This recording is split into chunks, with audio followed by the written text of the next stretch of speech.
জানো তো মা, আজকে অফিসটা সারাদিন খুবই টাফ, মানে সারাদিনে অনেকই কাজ করতে হয়েছে। আমার জন্য সেই একটা আইসক্রিম এনেছিলে না, ওটা দাও না। খাকি আগে হ্যাঁ, এটা কি? আমার আইসক্রিমটা কোথায়? আরে আমি আর তুই একই তো। হ্যাঁ, আমি খাওয়া মানে তুই খাওয়া। তুই আমার আইসক্রিমটা খেয়ে নিলি? ও আমি তোরই তো বোন। খা খা খা। না, আমি খাবো না। কেন? খা না।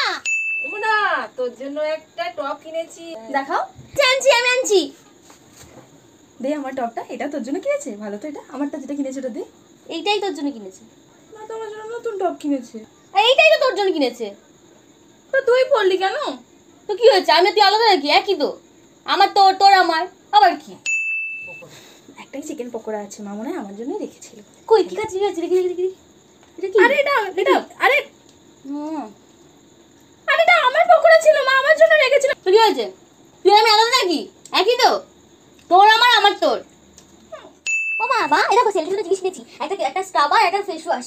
এই দুটোর মুখে মাখার পর আমার মুখটা চকচক করে। কিনেছিস তুই? দেখা দেখা। ও মা, এগুলো তো আমি কালকেই দেখছিলাম। তাহলে আমি ইউজ করে নিই দুটো। কেন? কেন মানে? এটা আমার জিনিস। ও মা, তুই জানিস না ওই যে কালকে তুই আমার আইসক্রিমটা খেয়ে নিলি, মায়ের দেওয়া টপটা পরে নিলি, আর আমার এক পিস বেঁচে রাখা পকোড়াটা ওইটাও খেয়ে নিলি। তুই তো বললি তুই আর আমি একই তো। তাহলে আমি মাখবো, তোর স্কিনটাই ভালো হবে।